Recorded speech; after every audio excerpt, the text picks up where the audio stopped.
And welcome. This is Peter Winnick. I'm the founder and CEO of Thought Leadership Leverage, and you're joining us on the podcast today, which is Leveraging Thought Leadership.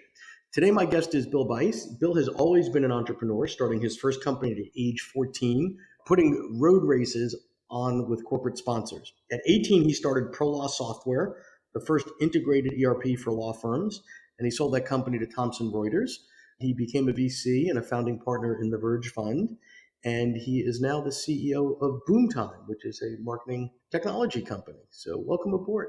Peter, it's great to be with you. Great. So at 14, you did the corporate sponsorship thing, as most kids do. I guess baseball cards weren't that interesting. Well, I happened to, there's a strip mall that backed up to our high school. And when I got bored, I'd jump over. Strip mall. I want to clarify that, right? Yes. Okay. Yeah. Would have been much more fun to go to high school for something else.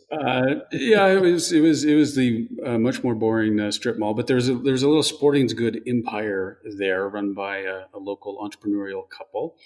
And it's really where my love of entrepreneurship came from. And they gave me an opportunity, and it was great to get that early exposure to a family business and see. I mean, it's really hard work, but there's a lot of benefits from it too. Very cool. So you're in an interesting position because you are using content and thought leadership on behalf of Boomtime, your company, and it mirrors what you advocate your clients do. So, the technical term is eating your own dog food, right? So tell us a little bit about how you go about making the decisions of how to develop and deploy content and thought leadership in service of the business. Well, so this really came from my experience of founding and investing. I've been on the board of a lot of startups, and the companies where we did really well are, of course, the ones where we really nailed the go-to-market. And so you do all this hard work to create a great product or service, but how good you are at marketing really determines the payoff you get from it. And so just what I've seen over and over again, I mean, the whole reason I'm doing Boomtime is I just got frustrated in getting great marketing for my own companies. You spend you spend money on your own money on marketing. You really want it to work. And yet the thing that absolutely works is word of mouth. And I see thought leadership as this is how you amplify the effect of word of mouth. The whole reason you do thought leadership is because it takes who you really are, your perspective and insight, and gets it to a larger audience. That creates social currency. It gives people a reason to talk about you. And so I ended up at the same conclusion that you're already at by following the data and seeing what really works. And when you do that, you see that this sort of content-driven marketing is, for a lot of areas, is the most effective thing you can do. So I want to touch on two things you said there. That the content marketing, thought leadership marketing is really word of mouth on steroids. That's interesting to me. So tell me about that? Well, so one of the things I love is sitting down with a business owner, and I will always, my first question is always, where'd your last couple of new clients come from? And the vast majority of the time, they say, "Oh, it was a referral from a prior client," which is exactly what I want to hear, because then we've got a business where you've already done all the hard work, and all we've got to do is amplify that effect of the thing that is already working. And so if you've created that brand and you've got people out there talking about you, then all we're doing with word of mouth marketing, with thought leadership, however it is we want to characterize that, is just doing a better job of getting that same word out to a much larger audience. And it's so much easier to do today. But word of mouth typically, so I want to understand the difference, because to me, and I hear you on the referral side, traditional word of mouth is, hey, I used a company like Bill's and I have a friend or a colleague or associate or something. They have a similar need. I'm going to say, oh, go talk to Bill. He's great. He's awesome. He does what he says he's going to do. He gets you the outcomes that he's looking for, et cetera. How does that play out in the broader context of social? Are you just tapping into sort of the social networks as opposed to the traditional, sort of hand-to-hand word of mouth? Well, so let's build on the hand-to-hand part. So Okay. That's great when you've just worked with a client very recently and you're still top of mind with them. They have lunch with a peer, have the same problem, they talk about it. Yep. But what happens a year from now, 2 years from now, and you don't have that kind of presence with them anymore? But if you are doing a good job of capturing your clients, your prospects, creating a central database out of that, And then you're staying in touch with them regularly. And every week or two, you have something new and insightful that you're sharing with them that keeps you relevant to them, that keeps providing value to them, even though your engagement with them may have ended 2 years ago. You've just given them social currency to have a reason to talk about you at that next time they have lunch with a peer.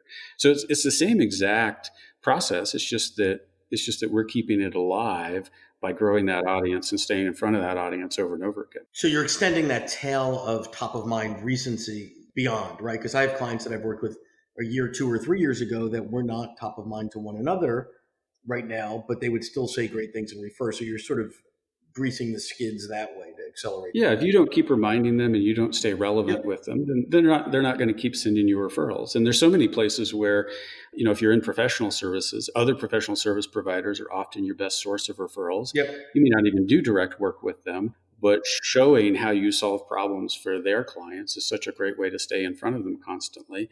And it generates a level of word of mouth that just doesn't happen any other way.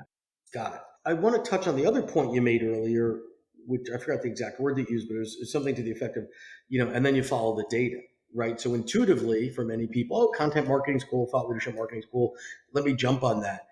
Talk about the discipline of data, because otherwise, you're not using resources effectively if you can't measure.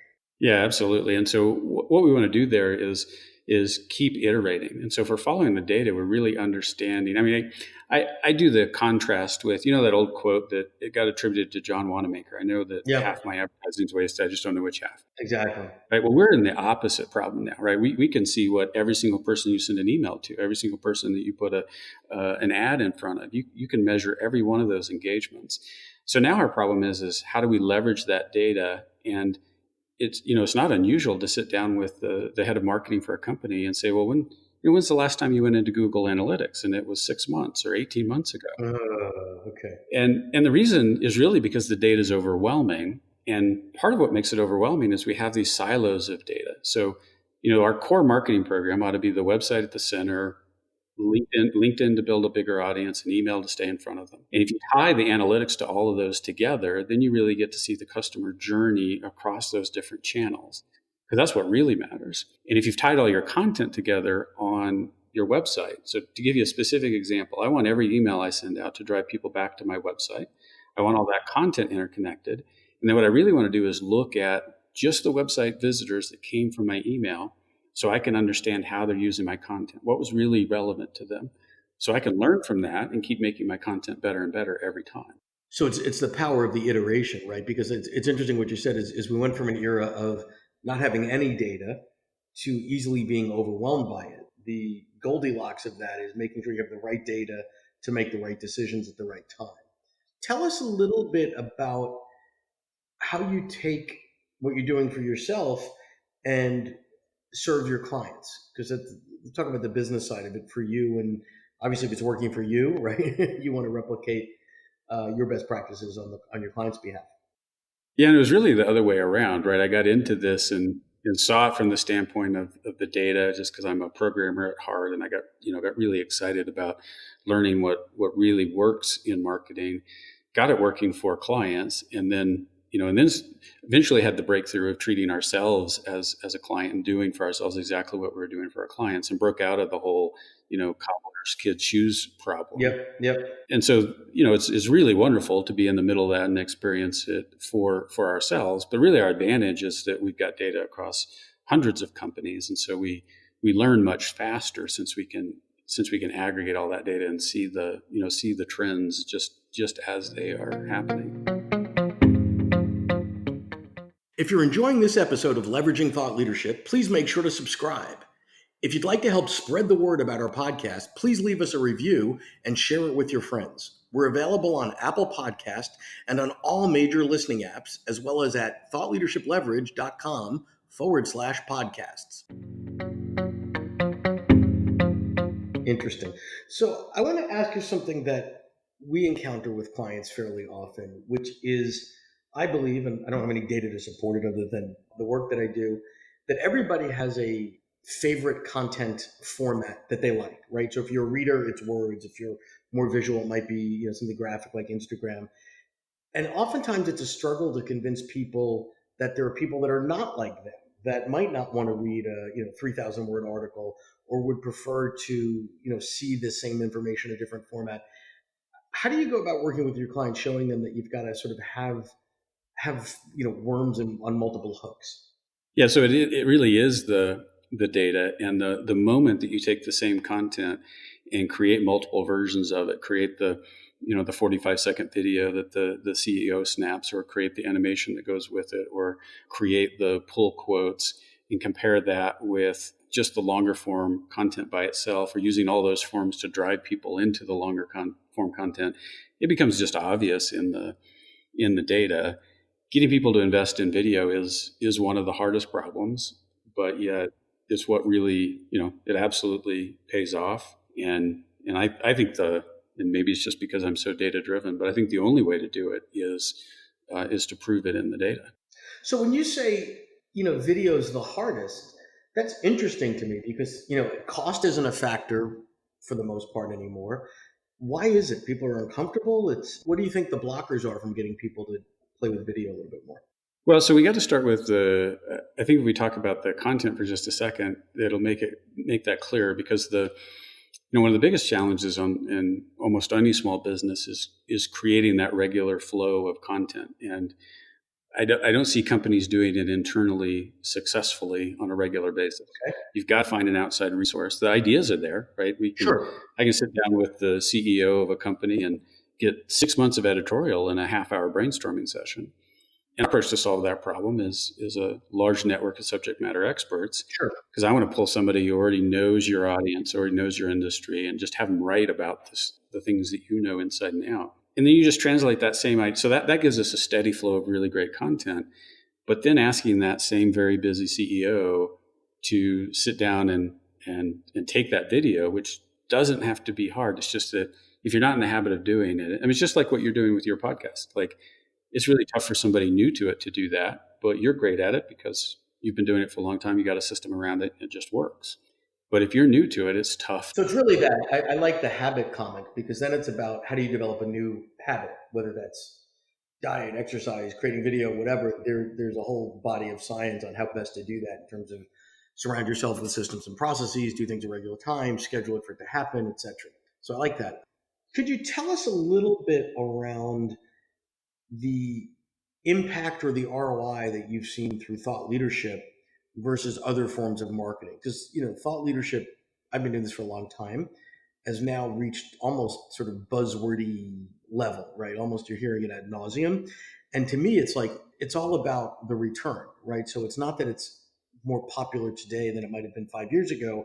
I strongly believe it's one of the most cost-effective way to find net new clients out there for many, many, many types of industries. Well, it absolutely is. But as we both know, there's a big difference between it being a buzzword and people doing it really well. And, right. That's the hard part. Like, Right. 90% of the effort needs to be in creating really great content. Yep. And if you do that and you put it out there, then it's going to work, as long as you avoid what I think are the two biggest mistakes in this area, which is, number one, don't talk about yourself. The only thing anybody cares about is the problems they have. And the whole point of this is to focus on the challenges of your audience. And then number two, the really hard one, is the consistency. Like, this is not something that you try for a month or two and expect to see some result that's going to commit you. You've got to come in with a long-term commitment. So let's talk about the consistency. So in the ancient days, when I started blogging at first, probably 10, 12 years ago, writing doesn't come natural to me. It's not easy for me. It's not the hardest thing in the world. I don't particularly enjoy it, but I'm like, okay, I've got to really get to this. And a very good friend of mine who had been blogging for years and years before that said to me, don't go crazy looking at the numbers. Don't go crazy, looking for the ROI quickly. Commit that you will put out 100 blog posts. That's the number one commitment. Second, obviously, is it's got to be great stuff, and then you have to learn from it, etc. And I applied that same logic when we launched the podcast about 18 months ago, because you do the first one, you do the 10th one, you do the 20th one, you're like, okay, this is taking X amount of time, burning this much resources. Now what? Now here we are, I don't know what episode we're up to, 150 or something like that. And it's become a thing. It's easier and easier and easier to do.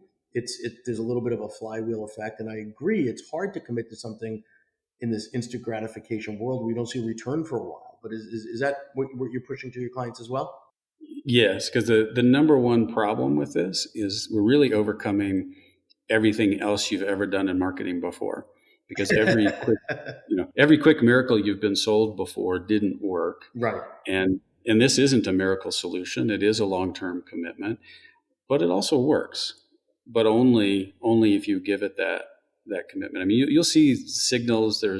There's data that comes back that shows you're moving in the right direction. But the only thing that really matters in the end is when you get new clients, and that doesn't happen overnight. Of course not. Right. We got to lay the foundation. But my advice is don't spend $1 on paid anything in marketing until you built the foundation. So instead, until you're really good at capturing referrals, really good at following up on all the leads that you already have coming in, and really good at staying at top of mind with that audience, you shouldn't be spending a dollar on anything that's paid. So hallelujah to that, because one of the things that I struggle with in terms of articulating it well to clients is we'll start working together, we'll do our thing, et cetera. And then okay, let's go market, right? Let's go market this. And they're thinking about all the sexy, we'll do Facebook ads, we'll do this, we'll do that. I'm like, actually, the first thing we're going to do is a methodical look at your network. We're going to do some strategic account planning. We're going to do some targeted outreach. We're going to talk to the people that already know you and love you, because guess what? That's where the first wave of dollars are. Once we exhaust that, or at least go through that at a pretty thorough level, then we'll worry about finding strangers that don't know who the heck you are right now. And I think it's just, for some reason, it's not the way non-marketers think. They think you got to just, hit the accelerator with the gas pedal. I'm like, what is the most effective way to re-engage with folks that already know who you are? Yeah, there's this fantasy that if I just put money behind the right thing, suddenly I'll have new leads. And you've nailed it exactly. And I would say we never want to get to strangers. We want to get to the friends of the people who already know us, because we're never going to be successful with the strangers. We're going to get to them. It's just like building your network on LinkedIn. Never reach out to a third level connection. You got to connect with people then work on second level connections. And before long, you have a lot more second level connections you can reach out to. Yep. You never need to go to the third level. Yeah, because at the third level, it's just, great, we both happened to be in Des Moines for a conference in 2003. There's no connection, right? That connection term becomes a fallacy. So I like that. Anything that you're seeing maybe tactically that people should be thinking about or considering? Because the tactics change all the time, so I find them interesting. Yeah, I mean, I just brought up LinkedIn, and so if you're selling to something where your target's on LinkedIn, or you're in any B2B space whatsoever, you should. There's no doubt in my mind you should, no matter how much effort you're putting into LinkedIn, you should be putting in twice as much. So the growth that we're seeing in just the last 18 months in LinkedIn has been absolutely amazing, and it is the easiest way to do the thing we just talked about. So if we want to get to the friends of the people that we already know, if we want to grow that referral base, if we want to get more word of mouth, that's the easiest way to do it, is to run aggressive connection campaigns on LinkedIn. It's the ideal networking event. You get to show up somewhere where you only meet exactly the prospects that you want to know. And the more filters you put on LinkedIn in terms of the narrower the niche, the higher the relevancy, the higher the level of responses. The things that I get on LinkedIn that sort of frustrate me are, why is this person pitching me on outsourcing services? They have no idea who I am or what I do or why. It's the people that are thoughtful and say, you're this type of person that does this sort of thing for a living, and therefore this is why I think that would be beneficial to you. They've done some of the heavy lifting to at least make their case that this is something I should consider. Well, I think the problem was they were pitching you to start with. Yeah, that's exactly right. You don't show up at a cocktail party and meet somebody and just launch into your sales pitch. And I think if you take that same attitude with LinkedIn, you're going to have much better results. Okay, cool. So as we start to wind down here, Bill, any final thoughts or reflections or things to share with folks? So I think the three keys to doing this well are just, because I think this is so foundational, right? Do a better job of capturing leads, do a better job of following up on them. Almost no company is good at that. Do a better job of staying top of mind. You can accomplish that with just email, LinkedIn, and the website at the centerpiece. So what we're talking about is not complicated. The hard part is just committing to it and executing on it day in and day out. Excellent. Well, thank you so much for your time today. Appreciate it. Thank you so much. Thanks, Peter. To learn more about Thought Leadership Leverage, please visit our website at thoughtleadershipleverage.com. To reach me directly, feel free to email me at peter@thoughtleadershipleverage.com. And please subscribe to Leveraging Thought Leadership on iTunes, or your favorite podcast app to get your weekly episode automatically.